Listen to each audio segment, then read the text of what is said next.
नमस्कार, मैं साक्षी और आप देख रहे हैं current news. Indore Sonam Raghuvanshi case को लोग भूले भी नहीं थे कि महाराष्ट्र के पुणे जिले से भी एक ठीक उसी तरह का एक मामला सामने आ गया है। अंतर सिर्फ इतना था कि सोनम शादी के बाद हनीमून पर पति को मारने का आरोप लगा, लेकिन यहाँ शादी की तैयारियों के बीच बर्थडे मनाने के लिए पहाड़ पर ले जाकर 300 फीट गहरी खाई में धकेल दिया। अचानक हुई मौत को पहले हादसा माना गया और फिर जांच ने पूरी कहानी को नया मोड़ पर लाकर खड़ा कर दिया। लोहागढ़ किले में 24 वर्षीय केतन अग्रवाल की मौत को शुरुआत में एक दुर्घटना बताया गया था। कहा गया कि ट्रैकिंग के दौरान फोटो खींचते समय उनका संतुलन बिगड़ गया और वो 350 फीट गहरी खाई में गिर गए।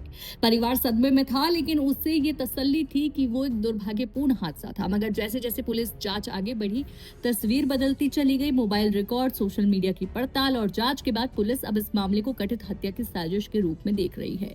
जांच के केंद्र में केतन के मंगेतर सिया गोयल और चेतन चौधरी नाम का एक युवक है।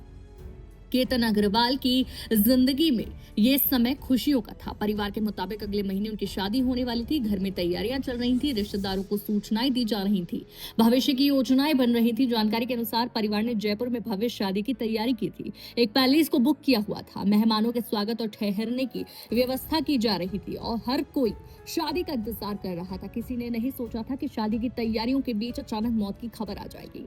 परिजनों के अनुसार केतन अपनी मंगेतर के जन्मदिन को लेकर भी बेहद उत्साहित था। 19 जून को जन्मदिन था। उससे पहले और बाद के लिए कई योजनाएं बनाई गई थी। परिवार के एक सदस्य ने बताया कि महाबलेश्वर के एक लग्जरी रिजॉर्ट में जन्मदिन समारोह की तैयारी की गई थी। इसके लिए करीब 40 कमरे बुक किए गए थे। यानी एक तरफ शादी की तैयारियां थी और दूसरी तरफ जन्मदिन का जश्न। लेकिन इन तैयारियों के बीच जो हुआ, उसने पूरे परिवार को तोड़ दिया। परिवार के मुताबिक शादी के पहले केतन और सिया की बाली यात्रा भी तय थी। सभी व्यवस्थाएं पूरी हो चुकी थी, टिकट और अन्य तैयारियां कर ली गई थी। लेकिन यात्रा के दौरान अचानक सिया ने कथित तौर पर कहा कि उसका पासपोर्ट खो गया है। इसके बाद पूरी यात्रा रद्द करनी पड़ी। उस समय इसे एक सामान्य घटना माना गया, लेकिन बाद में जांच के दौरान ये घटनाक्रम भी चर्चा में आ गया। जांच अधिकारियों का दावा है कि जिस होटल में दोनों नाश्ते के लिए रुके थे, वहां सिया ने कथित तौर पर अपना पासपोर्ट फाड़कर फेंक दिया था। पुलिस इसी दावे की भी जांच कर रही है। पुलिस जांच के अनुसार घटनाक्रम की शुरुआत 31 मई से जुड़ती है। बताया गया है कि उस दिन केतन अग्रवाल और सिया गोयल ट्रैकिंग के लिए लोहागढ़ किले गए थे। जांच में दावा किया गया था कि इसी दौरान कथित तौर पर केतन को रास्ते से हटाने की योजना बनी। हालांकि इन दावों की पुष्टि अदालत की प्रक्रिया के बाद ही होगी, लेकिन पुलिस अपनी जांच में इसी दिशा को आगे बढ़ा रही है।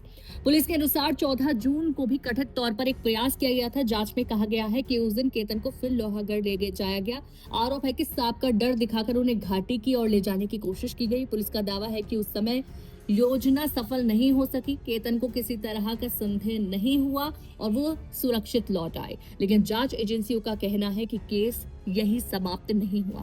19 जून का दिन इस पूरे मामले का सबसे महत्वपूर्ण हिस्सा माना जा रहा है। पुलिस के अनुसार उस दिन फिर लोहागढ़ ट्रैक की योजना बनाई गई। जांच में दावा किया गया कि चेतन चौधरी को भी मौके पर बुलाया गया था। इसके बाद जो हुआ, उसने पूरे मामले को बदल दिया। आरोप है कि केतन अग्रवाल को किले से नीचे धक्का दिया गया, जिससे वो करीब 350 फीट गहरी खाई में जा गिरे और उनकी मौत हो गई।